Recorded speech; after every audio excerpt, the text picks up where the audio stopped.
Vamos começar mais uma semana com você aí de qualquer cantinho do Brasil. A notícia boa é que ainda temos terça, quarta, quinta e sexta de programa. Que delícia, né? E o tema de hoje é jejum intermitente. Você sabe o que é isso? Quando a pessoa fica horas e horas sem comer. Virou uma polêmica aqui no interior de São Paulo. Daqui a pouco, claro, eu vou contar para vocês. Bom, gente, já tem participação. A gente mal começa e as mensagens já começam a chegar, né? A Letícia de Salvador, Bahia. Manda um beijo para mim. Eu amo o seu programa. Letícia, mega beijo pra Bahia toda. Eu amo a Bahia. Beijo também pra Luana de Cruz Maltina, Paraná, pro Cícero de Bodocó, Pernambuco. Olha, muitas participações aqui nessa segunda-feira. E você pode participar também. Coloca o WhatsApp na tela, fazendo favor, produção. Você pode mandar a sua mensagem, a sua pergunta sobre o assunto do dia para a nutricionista que estará aqui ao vivo, a Daniela. E pode mandar também a sua selfie, a sua foto, é claro. Produção, prepara as fotos aí da semana passada na sexta que eu prometi, não deu tempo. Vou mostrar daqui a pouco, sim. Se você mandou a selfie na sexta, vou mostrar hoje, ok? Bom, tá curioso para saber o que vai ver aqui? É lógico, né? Então, dá uma olhadinha. Quem pode e quem não pode fazer o jejum intermitente? Quais os riscos da prática? Você sabe? Nossa repórter topou o desafio. No estúdio, uma especialista vai tirar as dúvidas sobre o assunto.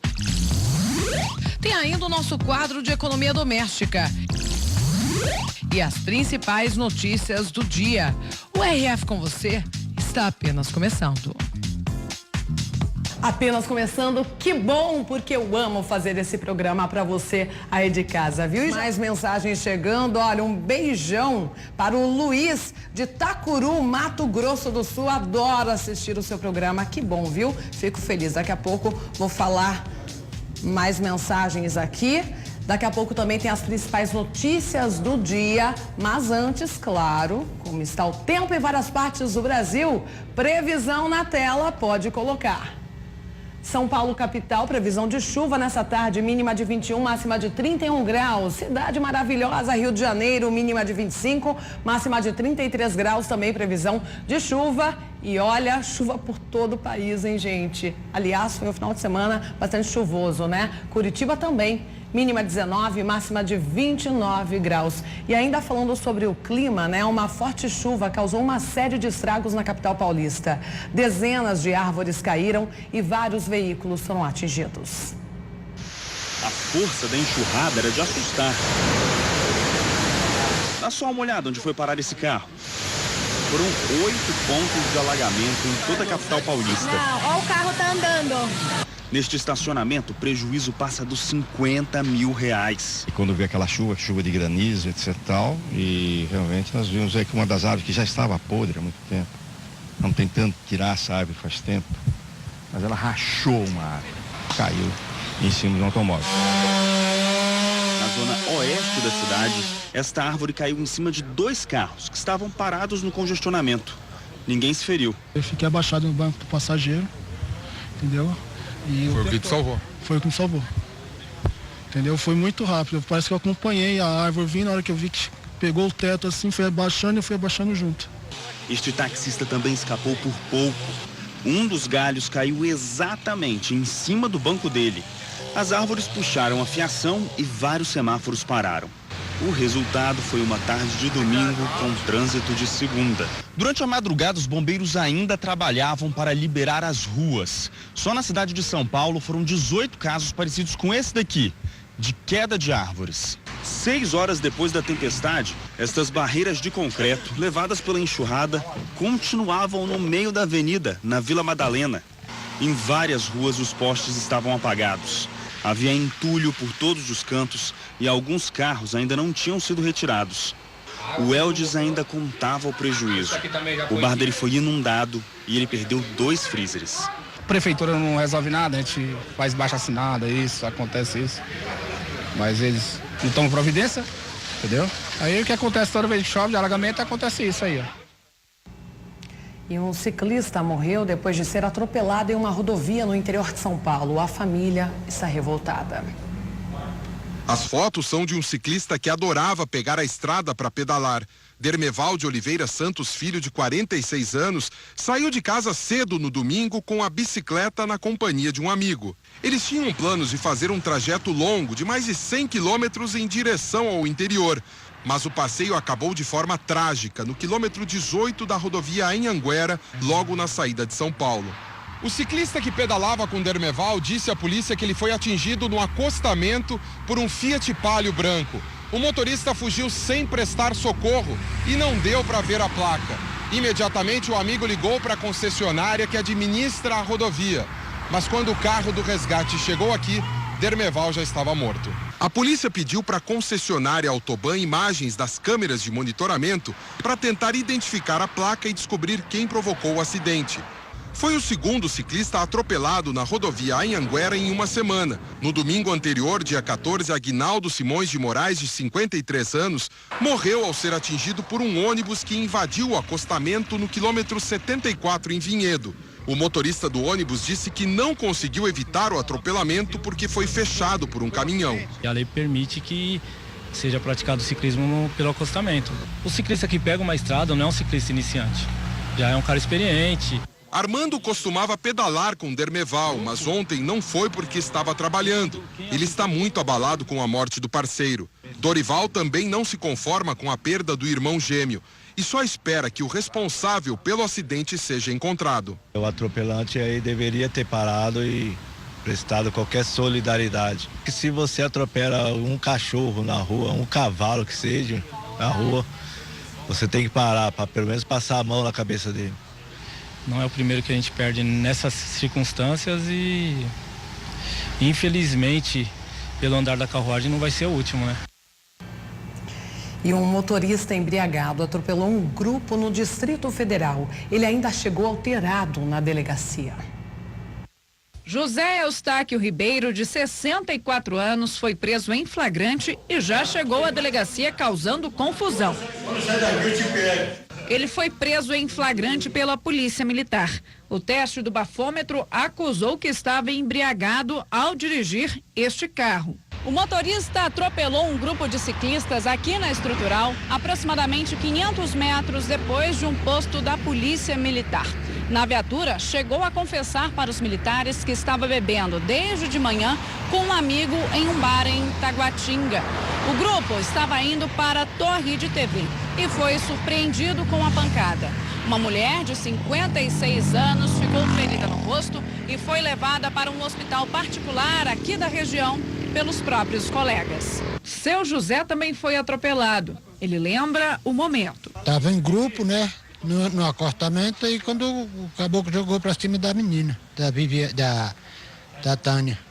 Jogou e eu estava no comboio e não deu tempo de frear. Então eu bati na roda da outra ciclista e caí. Eu vim atrás do grupo, né, para ter uma visão, e ele passou numa velocidade não rápida, uma velocidade moderada, e buzinando.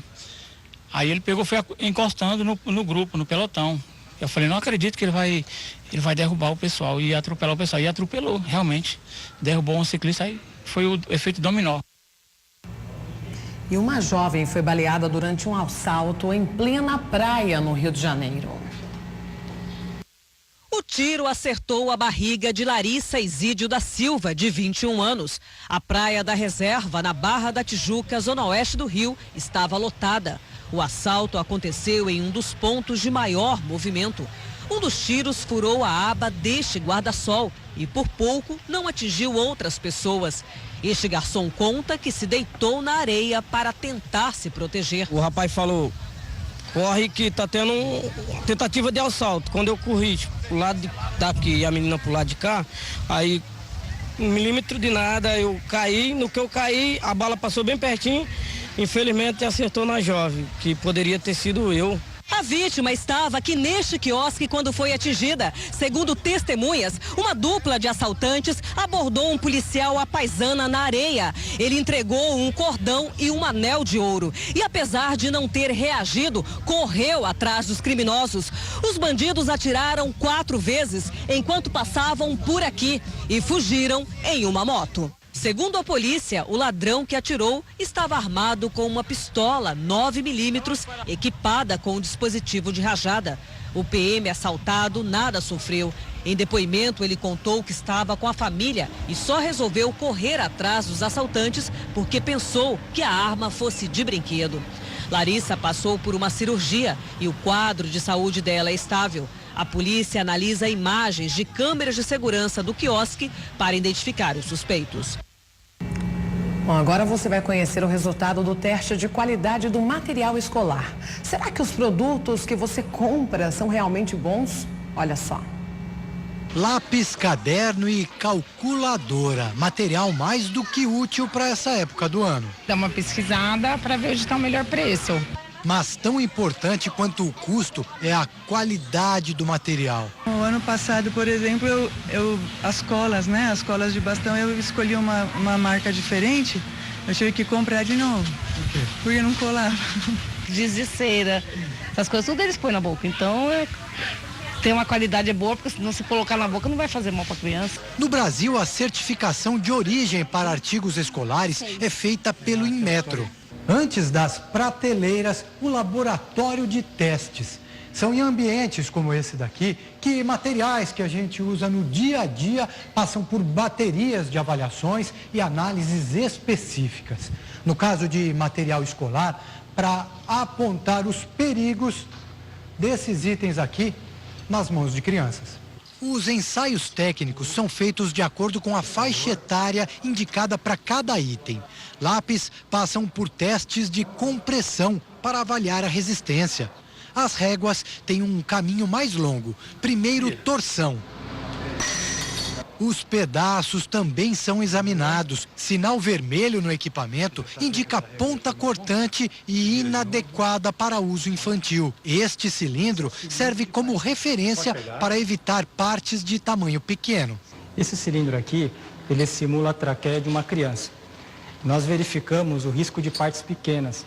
Se caso, durante o ensaio, uma peça quebra, e se ela entrar por completo dentro desse cilindro, ela é caracterizada como uma peça pequena, algo que a criança pode engolir, ingerir, colocar na boca e vir a engolir. Todos os produtos também passam pelo laboratório de química. Aqui, os técnicos analisam os materiais usados na fabricação, como a tinta. A nossa análise ela é baseada na ingestão do material. E o material ele é composto por várias partes, né? Então, todas as partes, elas necessitam passar por essa análise química. A certificação para material escolar é obrigatória. Pelo menos 25 itens precisam ter o selo do Inmetro. E qualquer alteração compromete o resultado. Como é o caso desta caneta, destinada ao público infantil. Faltou uma perfuração na tampa para aumentar a segurança, caso seja engolida acidentalmente. É um produto reprovado, é um produto perigoso, porque se a criança vier ingerir e ficar preso na traqueia, não tem como ela respirar. São detalhes, mas que fazem a diferença para o consumidor que preza pela segurança da família. E criança nunca sabe, né? Mesmo grande, às vezes, né? Dá uma escapadinha. Bom, e a apneia do sono, que atinge muitos adultos, também pode atingir as crianças, você sabia? Por isso os pais precisam estar atentos. As noites de sono de Jonathan são um pesadelo para a mãe. Desde os 3 anos, ele ronca e fica períodos sem respirar. Às vezes eu levanto para ver se ele está respirando, se está tudo bem, porque dá medo mesmo. A penúltima vez que ele fez, a enfermeira falou que é muito sério o caso dele, que tem que cuidar realmente, porque ele pode ter tá dormindo e não acordar mais. O menino de 8 anos tem apneia, uma doença considerada grave e cada vez mais comum entre as crianças.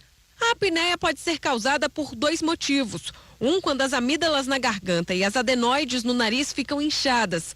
Elas acabam impedindo a passagem de ar do nariz para o pulmão. A outra é pela obesidade. A gordura acumulada na região também estreita o caminho do ar. Enquanto o cérebro dorme, o organismo se esforça para respirar, mas não consegue. Se você não tem a passagem do ar pela via aérea, você tem uma baixa de oxigênio no sangue e o diafragma funciona mais rápido. Ele faz um esforço para poder entrar. Só que quanto mais ele se esforça, mais vai fechar a via aérea e mais vai piorar a apneia do sono. E é uma doença que ela vai matando devagar, tá? Você não percebe, mas com o passar do tempo você vai piorando. Além das noites mal dormidas, um dos principais sintomas da apneia infantil é a dificuldade no desempenho escolar. Com a falta de descanso, a criança fica com irritabilidade fácil, pouca memória e menos ativa. Pode ser confundida com TDAH, que é o transtorno de hiperatividade e atenção, né? E isso pode levar a criança, a mãe procurar um neurologista ou um psiquiatra por causa disso e não fazer o diagnóstico de apneia. Para o tratamento, recomenda-se a retirada das amígdalas e da carne esponjosa adenoide. No caso de excesso de peso, o emagrecimento. Jonathan fez a cirurgia há 3 anos e meio. A apneia havia sido curada até ele ganhar peso. Agora, o reflexo do comportamento alimentar da criança durante o dia vai refletir ao longo da noite. Agora ele faz acompanhamento na nutricionista, a gente está tentando, né, fazer com que ele venha perder peso. Mas é difícil, né? Principalmente muito. Porque ele é criança, muito difícil. Quando eu tiver 10 anos, aí eu vou fazer futebol, aí vai botar pra correr. Bom, agora você vai ver que os robôs usados na indústria, que muita gente critica por substituir os empregos, na verdade, podem ajudar na saúde dos funcionários. Olha só. Nesta sala de realidade virtual, são testados programas para a construção de robôs colaborativos. Eles exercem funções que ajudam diretamente os operários. Na prática, o braço mecânico busca e dispensa bandejas, além de repor o estoque de peças que o funcionário precisa para executar o serviço. Tudo de forma bem sincronizada. A gente vai trabalhar menos desgastado, a saúde da gente vai estar melhor e a gente não tem que se esforçar tanto. As medidas de segurança, implantadas nesta montadora de veículos que fica na região metropolitana da capital, foram tomadas para amenizar os impactos na saúde dos funcionários e evitar os acidentes. Elas ajudam a reduzir os números de uma estatística preocupante. Em 2016, Minas Gerais registrou 323 acidentes de trabalho graves, segundo o Ministério da Saúde. Já em 2017, esse número caiu para 234. E por aqui, outro equipamento que tem feito sucesso é o exoesqueleto. São 10 tipos diferentes, usados de acordo com a atividade do funcionário para dar mais conforto e diminuir o esforço físico. A montabilidade do veículo é comum que o operador faça operações numa atividade, numa ação técnica baixa e alta. E com o equipamento eu consigo, por exemplo, executar uma atividade mais alta e quando eu for fazer uma atividade baixa, ao invés de flexionar o tronco para poder visualizar, eu consigo me sentar e executar essa operação com conforto. Estou sentado, estou descansando. O aparelho não é de uso obrigatório. Fica a critério do funcionário. Depois de experimentar, Max não deixou mais o equipamento de lado. Encontrou mais praticidade e menos cansaço. Consigo trabalhar mais tempo na operação e me sinto muito mais descansado, sem fadiga nenhuma no corpo. Bom, e com a inclusão do estado de São Paulo como área de risco para a febre amarela, a busca pela vacina contra a doença aumentou em muitas cidades. Em Limeira, o movimento nos postos de saúde mais que dobrou de um dia para o outro. A reportagem é de Larissa Israel. Quem procurou pela vacina da febre amarela em Limeira precisou chegar cedo. Que horário a senhora chegou aqui para tomar a vacina? 7h30. E há quanto tempo a senhora já está na fila? Umas 2h30 por aí, né? É que de um dia para o outro, a procura mais que dobrou na cidade. Em 2017, a média em Limeira era de 150 vacinas por mês. Mas com o avanço da doença em todo o país, a procura mais que dobrou. Só no dia de hoje, 700 pessoas foram imunizadas. A procura está muito intensa, né? A fila está muito grande. Nós já distribuímos 400 senhas, estão distribuindo mais, mas a procura está muito intensa. Com o aumento na procura, o estoque das doses ficou baixo, mas já teve reposição. Nós recebemos 1.000 doses ontem, estamos distribuindo também para a área rural, né? Se for necessário, vocês vão pedir mais vacinas, é isso? Sim, se for necessário, nós solicitamos mais, aguardamos a liberação da nossa regional. Segundo a prefeitura da cidade, Limeira não é recomendada pelo Ministério da Saúde para vacinar os moradores sem indicação. Além disso, pede a colaboração dos moradores e também cautela. Isso vale ressaltar mesmo, porque não tem indicação de quem reside na área urbana, quem está indo viajar para áreas que não tem risco, não tem necessidade de serem vacinadas. Quem vai viajar mais para frente também não tem. As pessoas estão correndo muito em busca da vacina e o que nós estamos pedindo é cautela. A Rosane enfrentou a fila para tomar a vacina. Ela veio junto com a família tomar a dose antes de viajar. Porque eu vou viajar, a gente vai para Ubatuba e como lá também está tendo epidemia, daí a gente resolveu procurar para tomar. Mas esse aumento drástico na procura pela febre amarela não é apenas em Limeira. Outras 2 cidades da região vivem a mesma situação. Em Piracicaba, na primeira quinzena, a vacinação aumentou quase 200%. E Capivari teve o estoque esgotado nesta última quarta-feira e já pediu reposição da vacina. Mas vale lembrar que nenhuma dessas cidades são consideradas de risco, já que, segundo as secretarias, não foram registrados casos de febre amarela ou morte de macacos com a doença em 2017. Seguindo a recomendação, as doses da vacina contra a febre amarela podem ser aplicadas em um grupo específico. Pessoas que vão viajar para áreas onde foi registrado o surto da doença, moradores da área rural, crianças entre 9 meses e 4 anos de idade, de acordo com o calendário de vacinação. E já para os idosos acima de 60 anos, é necessário laudo médico. Inclusive, a febre amarela vai ser assunto do próximo programa dessa quinta-feira aqui no RF com você. E em Campinas, a partir de segunda-feira, a Prefeitura vai exigir comprovante de residência do município para vacinação contra a febre amarela. A medida será tomada com o intuito de priorizar a vacinação da população campineira ainda não imunizada, especialmente os que se deslocarão para áreas de risco no carnaval. E essa semana o clima quente, porém chuvoso, aumentou a procura por sorvetes, açaí e sucos em Campinas. Campinas registrou temperaturas mais elevadas desde o início da semana. O calor dos últimos dias diminuiu o movimento na Lagoa do Taquaral em alguns horários no período da tarde. Já nesta casa de açaí, o movimento quase dobrou. Para afastar a sensação térmica do calorão, muita gente procurou pelo açaí e sucos refrescantes. Alisson é um exemplo. Como eu trabalho o dia todo com exercício físico, então é uma maneira bem interessante de se refrescar, de se alimentar bem. Eu tenho isso como uma refeição diária, né, no período da tarde, então eu venho todos os dias comer um açaí gostoso, é nutritivo, faz bem para a saúde e esse calor cai super bem, né? Nas sorveterias, então, nem se fala. O entre e sai de pessoas mostra bem como está a procura. Só nesta unidade no Parque Taquaral, o movimento cresceu 70% só nesta semana. Então, na realidade, a gente aumenta as funcionárias, a produção é aumentada para poder atender todo mundo melhor. A tendência é continuar assim até o fim do verão. Esse calorão favorece o consumo. E ainda nesse restinho de férias escolar, com os netos em casa, o consumo aumenta substancialmente. Muito calor, aí a gente tem que vir aqui tomar um sorvete aqui, ainda mais sorveteria, a gente já vem com um bom tempo aqui, gosta bastante, então ainda mais com calor a gente dobra o número de vezes que vem aqui. É isso mesmo, essas foram as principais notícias desta segunda-feira.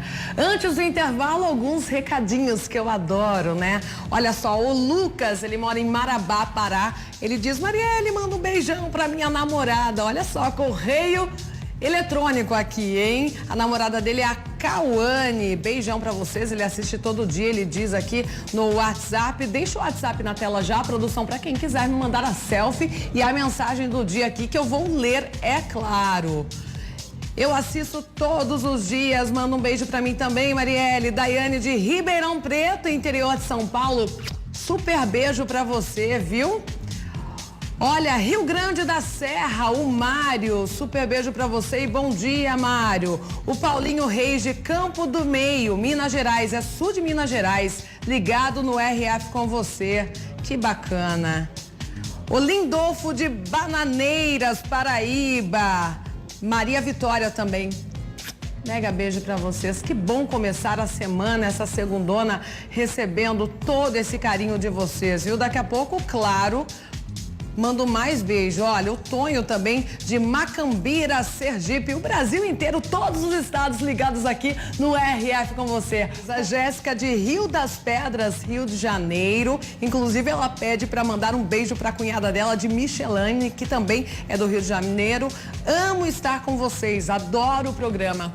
Que bom, viu, Jéssica? O Darcy de Navegantes também pede para mandar um beijo para a mamãe dele de 93 anos, de Santa Catarina.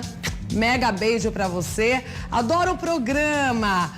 Hoje é o meu nível. Parabéns, viu? Uma novidade linda para você, a Jaqueline de Alagoas. Tamo junto com o programa. O Nando, ele é da praia de Marceneiro, São Miguel dos Milagres, Alagoas. Aliás, essa cidade aí, já fiquei sabendo, é incrível, né? É sensa, como eu sempre digo. Bom, daqui a pouco mais recadinhos. Deixa eu falar sobre o Facebook aqui da Rede Família, né? Você já segue no Facebook? Tem um aplicativo? Então abre lá para nos seguir, dá o like. Dando like, gente, todo dia tem conteúdo para você. A gente posta as matérias, também as entrevistas aqui do RF com você. Estamos no Instagram, essa rede social que eu amo. Sou viciada, assim, assumida. @canal Rede Família. Entra lá, comece a seguir a gente também. E olha, deixa o WhatsApp na tela também. Para quem quiser nos mandar a dúvida aí para a nutricionista Dani, que já está aqui no estúdio, a gente vai falar sobre jejum intermitente. Você sabe o que é? Não? Então fique ligadinho, pode mandar a sua dúvida agora pra gente. Você também pode mandar a sua foto e o seu comentário sobre o programa. Falando em foto, produção, coloca na tela, eu prometi, né? Na sexta-feira não deu tempo de mostrar, mas vou mostrar agora as participações de sexta-feira. Tá aí o Cláudio de Araújos, Minas Gerais, super beijo pra você, ótima semana, Cláudio. Douglas de São Bento do Sul, Santa Catarina. A Adriane de Aquidabã, Sergipe, olha só. Conhecendo sempre as cidades do país, que bom, né? A Rosa de Salvador, Bahia, ela está com um papagaio, alimentando o papagaio com a boca dela, gente. Beijão, Rosa. A Karine de São Bento do Sul, Santa Catarina, que linda moça. O Denilson de Gunambi, Bahia. O Jota de Malacacheta, Minas Gerais. Essas são as participações, você pode mandar também a sua selfie. Bom, para a gente dar início ao nosso assunto, vamos acompanhar a rotina da nossa repórter, é isso mesmo, a Ana Cecília, é garota fitness aqui da nossa redação, viu? E vai mostrar pra gente como funciona aí o jejum intermitente. Então é isso, gente, eu preciso seguir a dieta muito certinha, tudo muito controlado. Como dá pra ver aqui, ó, logo de manhã, por causa desse jejum intermitente, até minha primeira refeição, que acontece só às 2 horas da tarde, eu tenho que tomar 1,5 litro de água, chá, água com limão, café, tudo sem adoçante, tudo natural, que é para não quebrar esse jejum de 16 horas, que no meu caso foi o que o nutricionista me passou, então é o que eu tenho que seguir, né?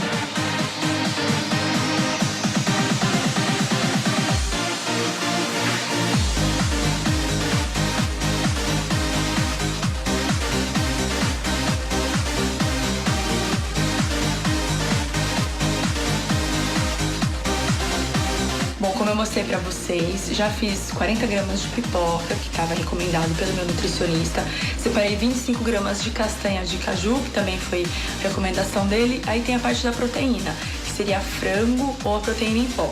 Como eu tô indo dormir já, vou escolher a proteína em pó, que é mais rápido. Já tomo ali, bato com água rapidinho, já vou tomar e vou dormir. Essa é a minha última refeição de hoje, então. Agora só amanhã, às 2 horas da tarde, é que eu posso quebrar o meu jejum, que seria a minha primeira refeição. Confesso que no começo não foi fácil, estranhei bastante. Olha quem tá aqui, ó. Estranhei bastante, já tem um mês já que eu tô fazendo esse jejum intermitente, então eu tô começando a acostumar com essas 16 horas, já não sinto fome, já me acostumei. Mas lembrando que é recomendação do nutricionista, no meu caso é para ganho de massa muscular, então não, é importante seguir a recomendação de um profissional, gente, não queiram fazer isso por conta, isso não vai dar certo. Então, vou lá, agora eu vou comer minha pipoca e partiu cama, hora de dormir, a gente se vê amanhã.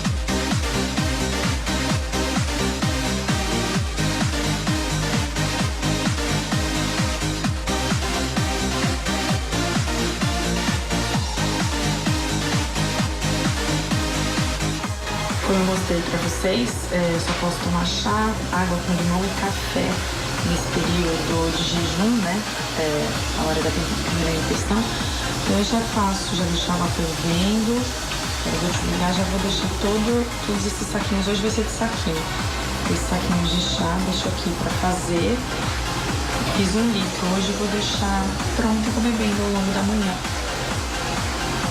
Assim que eu vou mantendo aí esse tempo que eu tô acordada e ainda não posso comer. 16 horas depois, chegou a hora da minha primeira refeição do dia. Já pesei, já tá tudo certinho aqui, ó. Hoje é arroz integral e carne moída. Confesso que agora eu já tô ficando com fome, vai chegando perto, né, do horário de almoço, 2 horas da tarde. Então, quebrando o jejum, minha primeira refeição agora.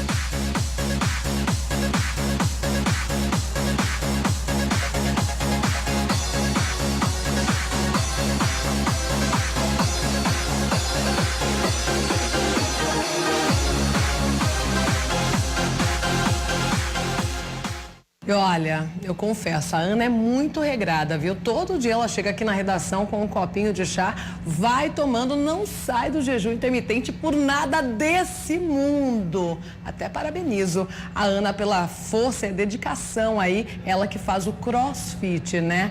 Eu acho que eu não conseguiria fazer o que a Ana faz, não. Mas olha, gente, esse jejum intermitente é coisa séria, viu? E tem que ter um acompanhamento, sim, de um nutricionista. Então, o nutricionista da Ana Cecília gravou um vídeo pra gente. Vamos ver. Olá, pessoal, tudo bem? Estou passando aqui para conversar um pouquinho com vocês sobre o jejum intermitente. É uma técnica bem usual nos dias de hoje, porém não é nada novo, né? Bem antigo. Os nossos ancestrais já utilizavam há muitos anos. Na época da caça, onde comiam uma refeição e ficavam horas sem se alimentar, tinham uma saúde boa, muito melhor do que nos dias de hoje, né? Por conta de muitas coisas industrializadas, muitos produtos ruins, né? Que a indústria nos oferece com promessas de produtos saudáveis. Então eu vou falar brevemente para vocês os benefícios. Então tem várias vertentes, vários protocolos. O que eu gosto mais, sugere-se ficar um período em jejum de 14 a 16 horas, ou seja, a pessoa faria a última refeição no jantar e a próxima seria o almoço. O jejum noturno, enquanto você dorme, já quebraria aproximadamente metade do número de horas. Então, o jejum propriamente dito seria da hora ao acordar até o almoço. O que pode? Café sem açúcar, sem adoçante, puro, né? O açúcar, o adoçante estimula a insulina e quebra o jejum. Água com ou sem limão e chás naturais à base de erva, tudo sem adoçar. Isso não tira o jejum e ajuda o organismo a hidratar e purificar. O termo jejum vem de purificação, né? Então, além de melhorar a estética, melhora também a saúde geral. Como uma purificação, elimina toxinas, resíduos, substâncias tóxicas, né? Faz com que o organismo regule algumas de suas funções. Então, acho uma técnica bem interessante, que tenho tido bons resultados no consultório, com pacientes, com atletas, com pessoas normais, né? Apenas praticantes de atividade física. E todo mundo pode usar o jejum intermitente? Obviamente que não, né? Então, no caso, uma pessoa que tem hipoglicemia, ela não deve ficar mais de 3, 4 horas sem se alimentar, por ter uma queda dos níveis de açúcar e se sentir mal, cair a pressão. Um outro exemplo, uma pessoa que fica muito estressada por ficar um período longo sem comer, também não é legal. Por quê? Porque o estresse eleva o cortisol, e o cortisol é catabólico, como todo mundo sabe.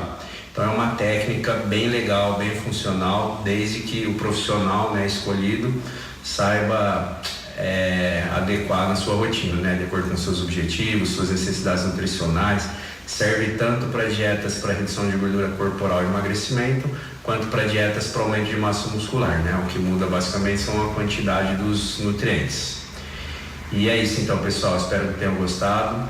Só para finalizar, teve um cientista que ele até ganhou um prêmio Nobel da Medicina comprovando os benefícios do jejum intermitente. Então, é isso aí, até mais, valeu, tchau, tchau.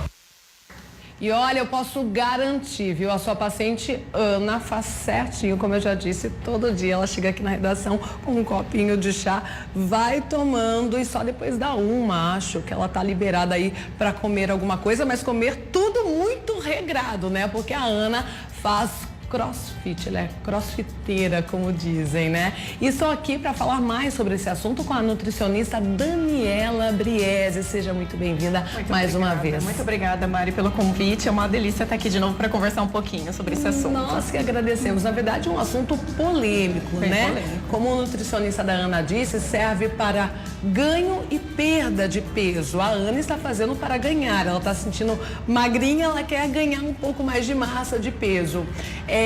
Mas geralmente é mais utilizado para perda? Normalmente os protocolos são utilizados para perda de peso, para emagrecimento de fato, mas é aquilo, né? Precisa ser muito bem acompanhado, precisa ter realmente um profissional da nutrição acompanhando para ter o objetivo específico do paciente e também o tempo certo de fazer. Você não pode fazer por um período prolongado, você tem que saber a estratégia a ser utilizada, então é muito delicado, você não pode pegar e decidir vou fazer isso, não, procure sempre um profissional para estar fazendo qualquer tipo de conduta. Para quem está chegando agora aqui, né, na Rede Família, na emissora sintonizada na Rede Família no RF com vocês, estamos falando sobre jejum intermitente. O que vem a ser o jejum intermitente? Você pode explicar pra gente, Dani? O jejum intermitente, na verdade, o que acontece? Caracteriza por períodos de restrição da alimentação, ou seja, não tem alimentação, e existem diversos tipos de protocolo. O mais comum dos protocolos é o do 16/8. Então, 8 horas alimentado e 16 horas sem alimentação. Isso vai depender muito da sua rotina. Normalmente, os profissionais, eles recomendam ali um período alimentado próximo ao treinamento, né? O período que não está alimentado, o período que você está mais inativo, talvez você trabalha sentado ou no período que você está mais tranquilo em casa, para não ter nenhum prejuízo em si nas funções diárias. Pensa, 16 horas é a maior parte do dia, né? 24 horas. Então imagina, é muito tempo ficar sem se alimentar. Lógico, tem o horário do sono, né? Tem o horário do sono. A gente dorme geralmente umas 8 horas, sim. Então não seria tão difícil assim, né, se controlar. Mas realmente pode ser perigoso. Pode, tem pessoas que se adequam bem a isso, tem pessoas que não, tem pessoas que já não têm o hábito, já não têm o costume de se alimentar em certos períodos. Então, tem que ser muito individualizado, é uma questão muito delicada realmente. E tem outros tipos de protocolo também, tem protocolos que são utilizados que a pessoa passa 24 horas sem alimentação, então vai depender muito e é algo a ser avaliado e o que você está fazendo no dia, o que você busca, seu objetivo principal, para poder ter um resultado específico e não ter prejuízo na saúde também. Bacana, Dani, muita gente já acompanhando aqui a nossa entrevista, como o Oziel, de São Domingos do Araguaia, super beijo para você. Ele disse que não perde o programa por nada desse mundo. Se você quer mandar a sua mensagem, a sua pergunta para a nutricionista do dia, Daniela Briese, o WhatsApp está aí na tela, marca na agenda, pode mandar que ela vai responder aqui ao vivo. Hoje o assunto do dia é jejum intermitente. E por que nós decidimos pautar esse assunto, Dani? Vou contar para você. Na semana passada, acho que faz uns 10 dias, na verdade, nós acompanhamos uma blogueira de Rio Claro, aqui da cidade vizinha. Ela tem bastante seguidor, né? E ela postou lá indicando o tal do jejum intermitente para os seguidores dela. Inclusive, ela indicava a pessoa entrar no Google, colocar lá em busca jejum intermitente, iria aparecer as orientações e a pessoa ia lá seguir. Dias depois, uma criança de 11 anos, seguidora dela, fã dessa blogueira, começou a fazer a dieta e postou dizendo que estava fazendo porque foi recomendada pela blogueira, né? Que é uma influência aí, né? Sim. E gerou muita polêmica na cidade. A Ana Cecília é de Rio Claro, nos trouxe essa informação e achamos um absurdo, na verdade, principalmente por ser criança e por ser uma pesquisa do doutor Google, né? Até desvalorizando, de repente, a profissão de nutricionista, não é mesmo? Com certeza. Assim como tem pessoas que vão lá e procuram sobre doenças e tudo mais, desqualificando também, deveria ir no médico, né? Então, qual a sua opinião sobre o assunto, principalmente por envolver uma criança? Sim, bom, primeiro de tudo, eu acho que qualquer tipo de dúvida que a gente tiver em relação à saúde, a gente tem que buscar o profissional. Né? Não adianta ir no Dr. Google mesmo, porque você vai lá pesquisar algo, às vezes por mais simples que seja, ele já vai falar que você está nos últimos momentos da sua vida, né? Então é algo muito complicado, principalmente para informações de alguma conduta específica que a gente quer seguir no nosso dia a dia. Então, sempre busquem profissionais, nunca informações alheias da internet, sempre a gente tem que buscar estudos sérios, né, científicos, comprovados, que vão dar um respaldo bom para a gente seguir qualquer tipo de conduta, né? E é complicado realmente essa questão de seguir o que os outros falam, então cada caso é um caso, né? Principalmente por ser uma criança que está em fase de crescimento, você pode falar ainda melhor, ela está precisando aí de nutrientes, de vitaminas para o corpo, principalmente nessa idade de 11 anos, que a gente caracteriza como escolar também, né? Escolar para adolescente, então a gente eles têm eles requerem uma grande quantidade de energia para todo o funcionamento do seu organismo, para o crescimento. Então, ter uma privação calórica, energética, é muito complicado, né? A gente não pode associar essa privação aos dias de hoje. Por quê? Porque lá o jejum começou, por exemplo, lá nos tempos, né, nos nossos ancestrais, que tinha uma restrição grande de alimentos, que a gente não tinha essa possibilidade de estar se alimentando em todos os períodos. Sim. Né? Então é muito complicado. Tinha outro foco, na verdade. Hoje em dia a gente tem um acesso muito mais fácil, né, a isso, então tem que tomar cuidado. Mas em relação ao crescimento realmente da criança é muito delicado, né? Então... Mesmo porque até antigamente, me corrija, eles comiam muita carne, por exemplo, gordura, e a gordura fica armazenada no organismo, já tem um né? estoque energético maior. Tem um estoque. Certeza. Então era por isso que dava mais certo, né? Exatamente. Olha, já temos uma pergunta da Lindalva de Lagoa da Prata, Minas Gerais. Por quanto tempo eu posso fazer o jejum intermitente? Eu acho que daí realmente vai depender do que o seu profissional te orientar. Tá?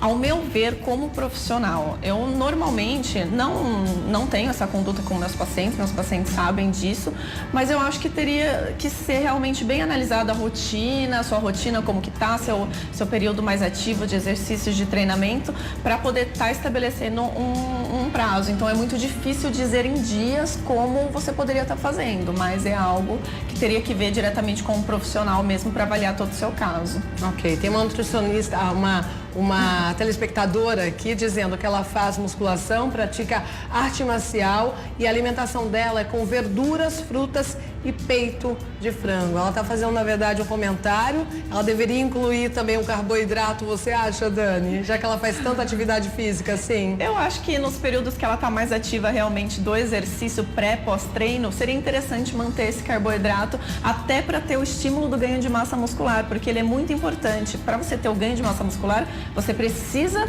do carboidrato como fonte de energia associada à proteína. Então, nesses períodos é interessante. É importante. Olha, a Lúcia de Juazeiro, ela tem 28 anos, ela diz que em um ano ela engordou 10 quilos e não consegue perder. Qual a orientação para ela? Qual o ponto inicial para ela conseguir perder aí os 10 quilos que ela ganhou? Eu acho que o ponto inicial é você realmente começar uma reeducação, né? Começar do zero ali, sem privações, sem restrições alimentares, saber o que comer na hora que você deve comer, a quantidade, né? Ter a sua rotina ativa, mas começar ali realmente do começo, né? Falando português, claro. Ter então, determinação ter a primeiro, determinação, né? E ter a vontade de mudar, porque a gente sabe que não é fácil esse processo, mas ele é prazeroso quando a gente olha lá na frente, né? E tá lá na frente, enxerga lá atrás e fala, poxa, ainda bem que eu comecei, porque hoje eu tive um resultado. Sim. E ó, não vem querendo me enganar não, viu, gente? Todo mundo fala assim, na segunda-feira eu começo. começo a dieta, eu começo a academia, tudo na segunda-feira, né? Tem que começar ontem, né? Nem que seja no domingo, no sábado. Se você está focada em emagrecer, focada, tem que começar no dia que você decidir. Nada de segunda-feira, porque no final de semana você já ganha mais alguns quilinhos, não é mesmo? Acho que você sofre com isso, né? Sim, todo paciente fala, na segunda eu começo. Exatamente. E é um problemão também isso, porque, né? Normalmente a gente segue ali durante a semana. Aí no final de semana, lixo, sai total. Tudo. Todas as refeições, né? Aí chega na segunda, claro que o peso vai estar um pouquinho diferente. A gente vai ter retenção, tudo, né? Porque ficou mais parado e se alimentou. E aí até o corpo metabolizar tudo isso, entender que já voltou à rotina, entra novamente no final de semana e começa tudo de novo. E aí acaba Quem virando tá um focado, ciclo, então né? não pode sair da dieta nem no final de semana. Na verdade, é tudo questão de quantidade também, né, Mari? Sim. Do objetivo principal de cada um. Mas no final de semana, talvez deixar uma refeição livre é mais inteligente, né? Mas uma refeição livre com consciência, claro, né? Com não certeza. saindo muito das quantidades também fora. Legal. Olha, a Graciele Pereira de Dianópolis, Tocantins. Ela diz que ela tem vontade de fazer a dieta, mas não consegue mudar os hábitos à noite, no jantar. Você tem alguma dica para ela mudar isso? O que é recomendado comer à noite? Também vai depender muito da sua rotina, por exemplo, se você treinou à noite ou não treinou. Mas normalmente o que a gente tenta dar preferência? Para proteínas mais leves, então talvez uma carne com uma digestão mais rápida, como as carnes brancas, né? O ovo em si mesmo, os vegetais, os carboidratos mais leves, talvez, por exemplo, a abóbora é muito legal, porque ela tem um impacto glicêmico bem menor também, né? Então tudo vai depender muito realmente do que você vai fazer à noite, tá? É aquela história, o carboidrato à noite engorda? Depende. Depende do que você faz, depende de qual carboidrato você está comendo, qual tipo, né?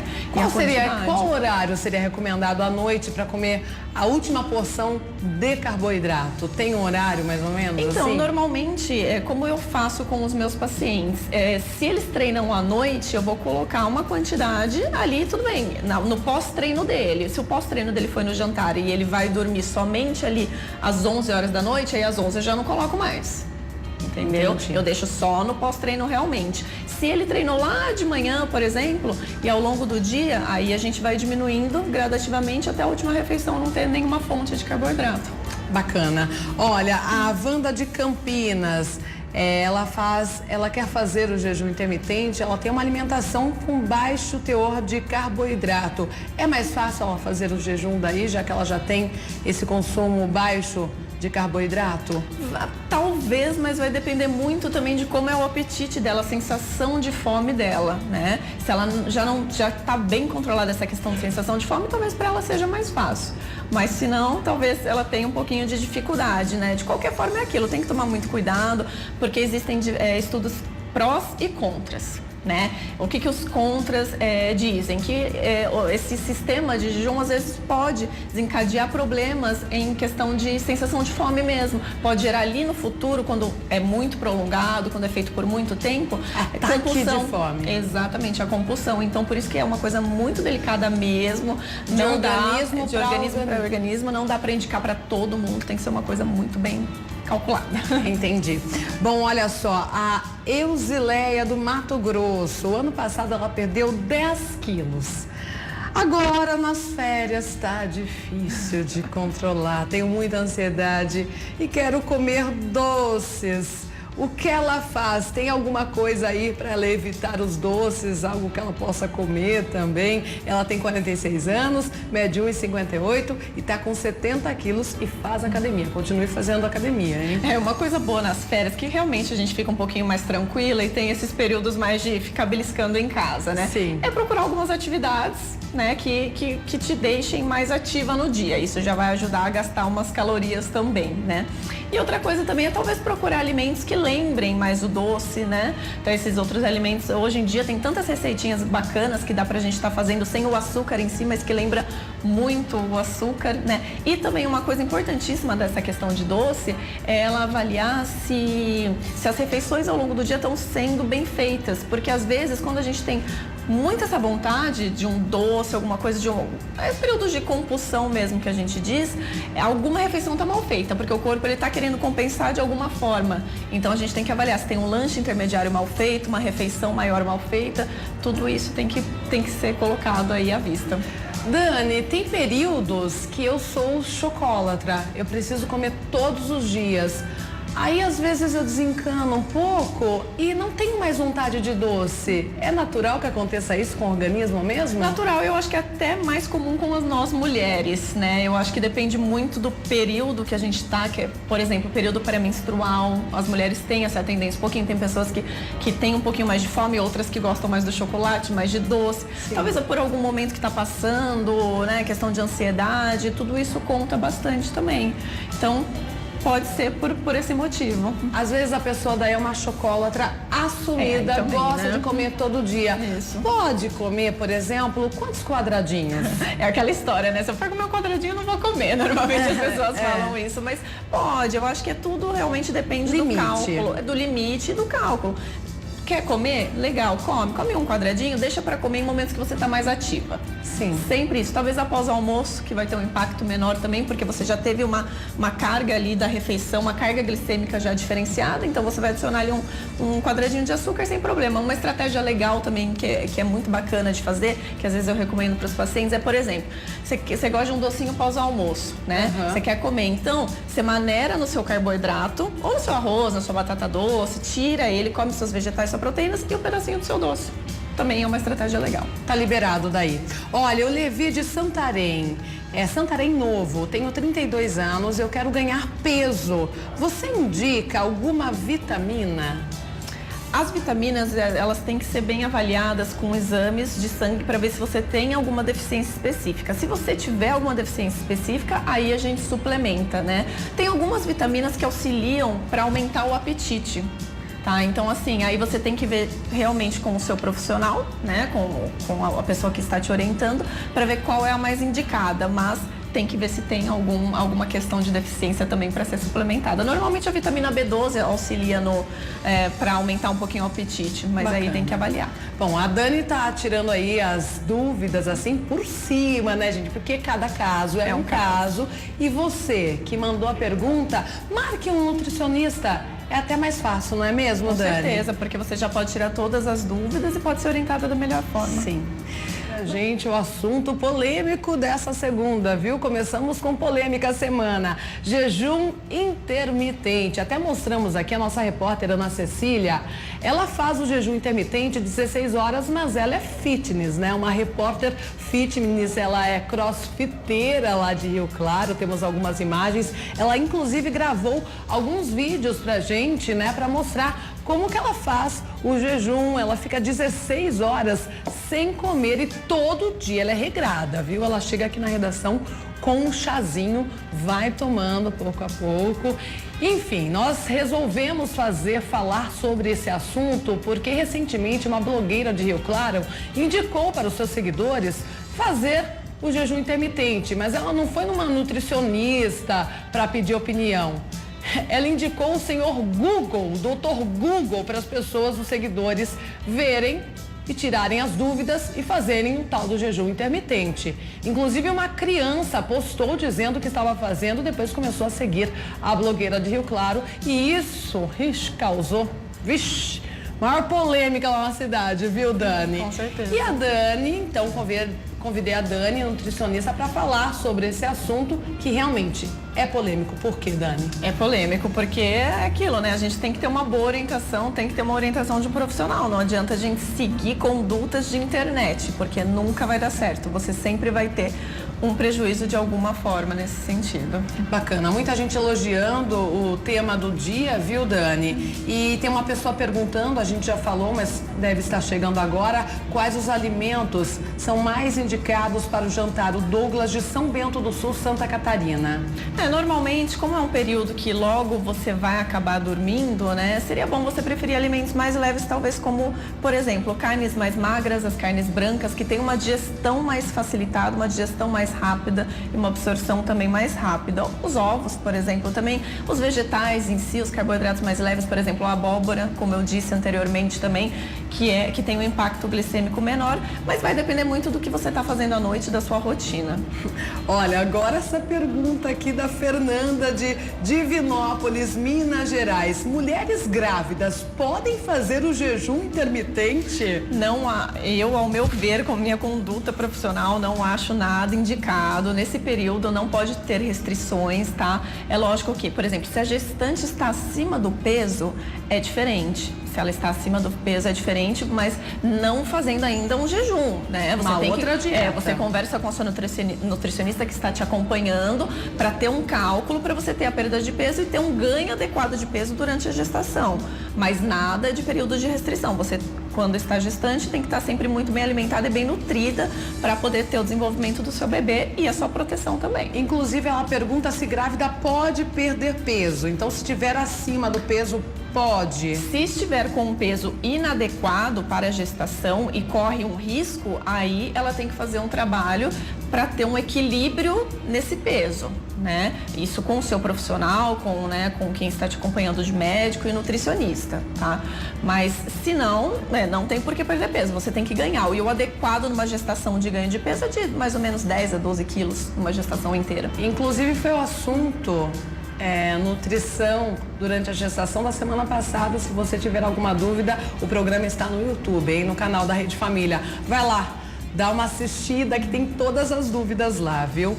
Olha, agora o Ítalo do Ceará, ele pede para você explicar como que é o açúcar no nosso organismo. Funciona melhor se abstermos do açúcar? Qual a reação do nosso organismo, o funcionamento metabólico em relação ao açúcar? Bom, em relação ao açúcar, o que acontece? É o impacto que ele vai causar na sua glicemia, né? Que é a glicose que está no sangue circulante, então é o impacto que esse açúcar vai causar. Imagina que você está lá, tem o seu período, consumiu o açúcar. O que vai acontecer com essa glicemia? Ela vai subir. Imagina um gráfico. Ela vai subir, subir, subir. E aí o que vai acontecer? Tem que vir o hormônio que vai regular isso, esse controle que é a insulina, tá? Então a insulina vai vir, vai regular e aí ele vai cair rapidamente. É isso que o açúcar causa. O açúcar ali, o carboidrato simples, que é o açúcar. Por que a gente fala preferir outros tipos de carboidratos? Os carboidratos que têm mais fibras, que são os complexos, porque o impacto é menor. Ele vai subir, só que não vai subir que nem o açúcar simples, a curva ali glicêmica, vai vir bem menos insulina para controlar isso e ele vai cair bem devagarzinho ao longo do tempo. Então você vai se manter muito bem alimentado. Quando você consome o açúcar em si, você logo tem a sensação de fome. Vocês já não perceberam isso? Né, sim, sim. Quando você come, você tá comendo um doce, daqui 5, 10 minutinhos você quer comer de novo. Porque ele vai gerar um ciclo vicioso nessa questão também da glicemia, que vai subir muito rápido. Depois você tem necessidade do salgado também, né? Você tem necessidade do salgado também para contrabalancear isso. Então o corpo, fisiologicamente, metabolicamente falando, ele fica sem entender. Confuso. É claro que é muito mais complexo que isso, mas resumindo, basicamente o impacto é esse. Boa explicação. O Gilson de Apiacá, Espírito Santo, manter uma dieta só com batata doce funciona? Eu acho que a gente tem uma variedade enorme de alimentos aí que a gente pode estar consumindo. A batata doce é um carboidrato muito interessante, mas também tem outros tipos que dá para substituir. Temos a mandioca, a mandioquinha, o inhame, tem o mesmo arroz integral, né? O macarrão integral também dá para ajustar, dependendo se a pessoa não tem nenhuma intolerância, né, ao glúten, por exemplo, vamos dizer assim. E a abóbora também, que eu comentei, né? Então tudo isso dá pra gente substituir também pela batata doce, é só saber a quantidade certa de equivalência nutricional. Não estou achando aqui agora o nome da telespectadora, mas eu me lembro da pergunta e era interessante. Qual a melhor alimentação para crianças? Principalmente agora, volta às aulas, né? A criança, de repente, vai comer na cantina, ou então leva o tal do salgadinho, né? De saquinho, o suco de caixinha. Qual a melhor opção, Dani? Eu acho que a melhor opção é sempre os alimentos naturais, até para crianças, porque no período, principalmente ali, quando ela é criança, é quando o paladar está se acostumando, os gostos estão se formando, então quanto mais natural, melhor. Então os sucos naturais ou a fruta mesmo in natura, planejar ali uns lanchinhos, talvez uns lanchinhos naturais, alguma coisa nesse sentido que criança gosta, também fazer umas panquequinhas diferentes, é lógico que vai depender muito da disponibilidade de tempo da mãe também. Mas no geral, os alimentos naturais, frutas, os sucos naturais, evitar muito os salgados e os salgadinhos ali, os fritos, ou até os assados também, mas de vez em quando é claro que a criança vai entrar em contato com isso, mas quanto menos na rotina dela tiver, melhor. Ótimo. Olha, a Maria Inês, de São Francisco de Assis, Rio Grande do Sul, ela disse que adora o programa. Ai, que bom, fico muito feliz, viu? É feito pra você aí de casa. Eu sou hipertensa, não consigo emagrecer porque sou muito ansiosa. Quem tem hipertensão realmente tem mais dificuldade de emagrecer? É que, na verdade, é aquilo, né? A questão da ansiedade, eu acho que aí tá o fator principal. E é talvez essa ansiedade por ela comer mais, né? Tá ingerindo uma maior quantidade de calorias e alimentos não tão interessantes, talvez, que também tá causando e agravando essa hipertensão. Sim. Porque se ela conseguir, né, controlar essa ansiedade e melhorar na alimentação, consequentemente, pode até não precisar mais do medicamento. Quantos casos já tiveram que não precisam mais do medicamento de hipertensão porque a pressão acabou normalizando? Indicação, procure o seu nutricionista. Com certeza. Né, Marinês? Fica a dica. Boa tarde. Existem cervejas, aliás, tem açúcar na cerveja? É o Adalto, de Jaguaré, Espírito Santo. E falando sobre bebida alcoólica, qual a melhor, assim, com menos caloria? A questão da cerveja é aquela que também, além do álcool, né, também tem o carboidrato, também tem a quantidade de carboidrato. Tem algumas que tem mais, tem algumas que daí tem se transforma menos, em açúcar. Exatamente. Tem algumas que tem mais, tem algumas que tem menos. E em relação ao geral das bebidas, você tem que ver o teor alcoólico. É claro que quanto maior o teor alcoólico, mais calórica ela é. Tá? Porque se a gente for colocar em valores, 1 grama de álcool tem 7 calorias. Comparando com os outros nutrientes, 1 grama de gordura tem 9 calorias. Então a gente já sabe que quanto maior o teor alcoólico também. É que o caso da cerveja aí tem o teor alcoólico que é um pouquinho mais baixo, mas também tem associação com carboidrato. E normalmente a gente nunca só bebe a cerveja, a gente sempre tá beliscando alguma coisinha também. Isso que eu queria perguntar, o problema está na cerveja ou no aperitivo? Eu acho que na combinação toda, com certeza, no geral, né? Geral.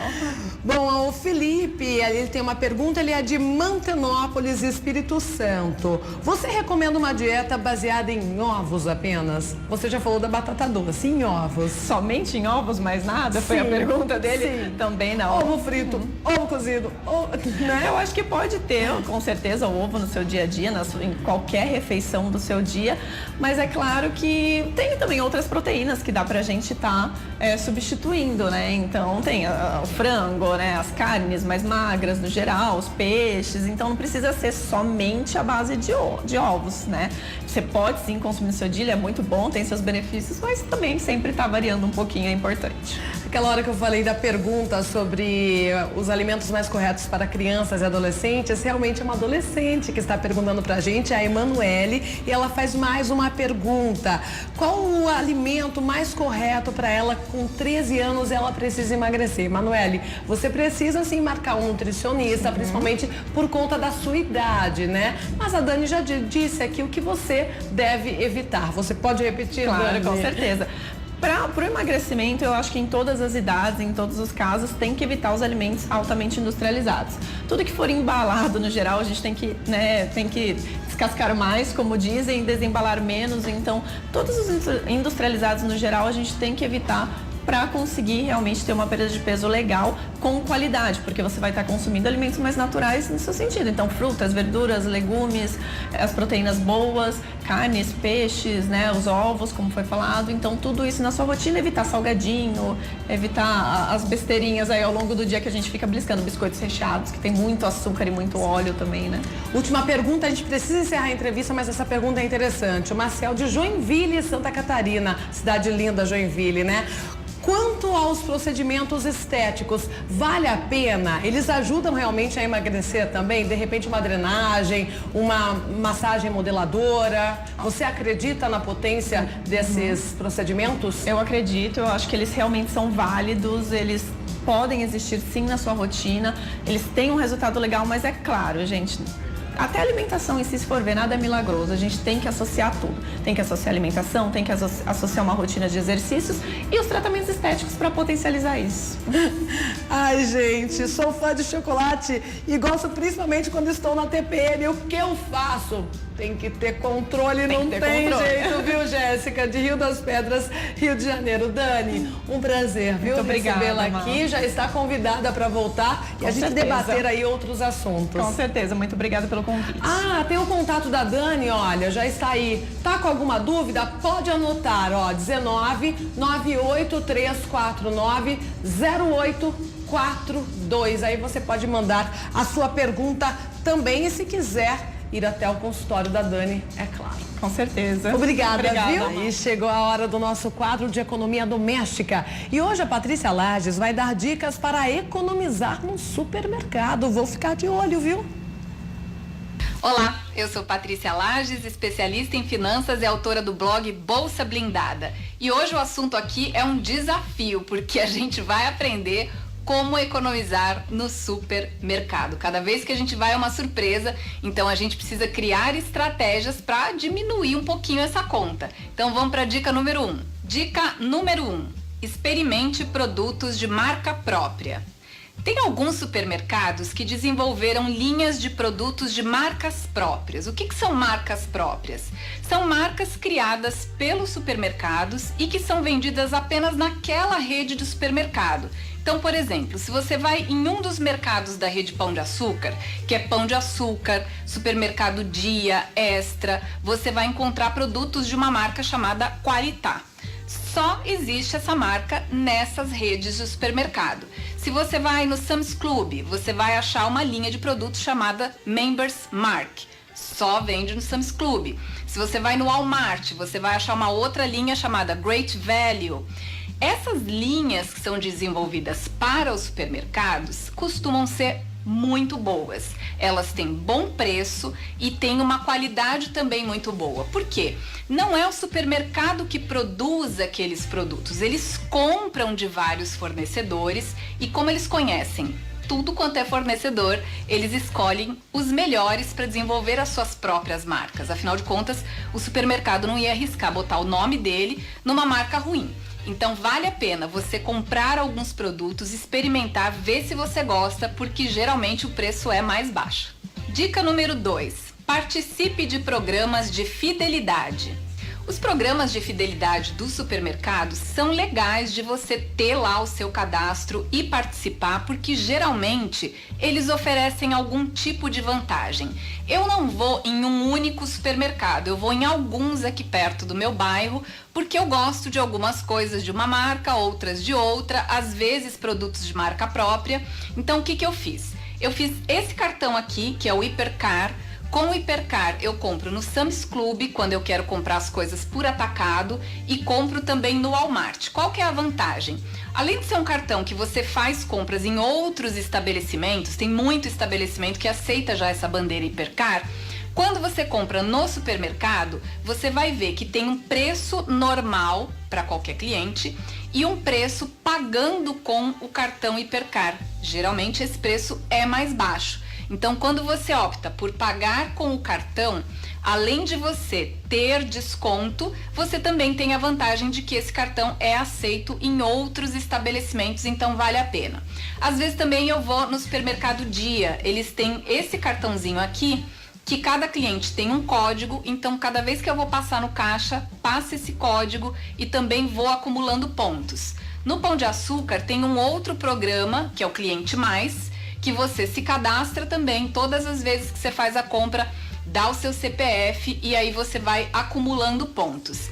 Esse programa de pontos dos supermercados, às vezes as pessoas falam, mas é tão pouquinho que eles dão, dá um descontinho de 50 centavos, 30 centavos, mas ao longo do mês, né, uma compra atrás da outra, esse pouquinho de cada produto pode representar uma boa economia. Então, já que você vai comprar mesmo, por que não comprar com algum tipo de vantagem? Dica número 3. Evite alimentos pré-prontos. Produtos pré-prontos facilitam a vida da gente. Porém, dificulta na hora de passar no caixa, porque eles são mais caros, né? Tudo que tá lavado, cortado, fatiado, pré-cozido, você vai pagar mais caro, né? Aquelas saladas que já vêm prontas, você fala, ai que bom, chego em casa, só jogo o tempero, tá tudo ok. Isso, se você faz uma vez ou outra, tudo bem, mas se você adquire esse hábito de sempre comprar tudo pré-pronto, a tua conta vai ficar mais alta e nem sempre esses alimentos são mais saudáveis. Por quê? Legumes, frutas, verduras, quando já estão cortadas ou quando já estão descascadas, perdem alguns dos seus nutrientes. Então, prefira deixar esses produtos pré-prontos de lado. Dica número 4. Cuidado com as promoções. É meio estranho a gente falar cuidado com a promoção, né? Se é promoção, a gente tem que aproveitar. Mas qual é o cuidado que a gente tem que ter com promoções? Primeiro, saber se é uma promoção mesmo, né? Porque às vezes dizem que custava tanto e está por outro valor, e quando você vai ver, aquele valor mesmo não tinha desconto nenhum.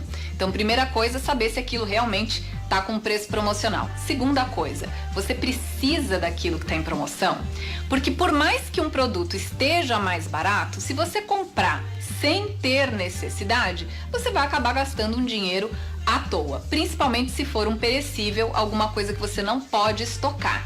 Então, tá em promoção mesmo? Pensa, vale a pena eu comprar? Compro isso que está na promoção e tiro outra coisa da minha lista que não está em promoção? Posso fazer essa substituição para baixar minha conta? Então aí sim vale a pena.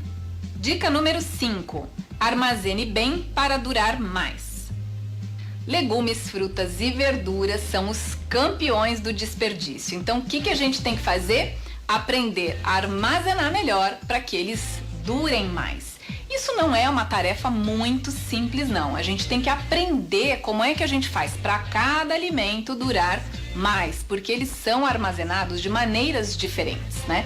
Tem alimento que se você colocar na geladeira, ok, ele vai durar bastante. Tem outros que se você fizer a mesma coisa, colocar na geladeira, eles vão estragar mais rápido.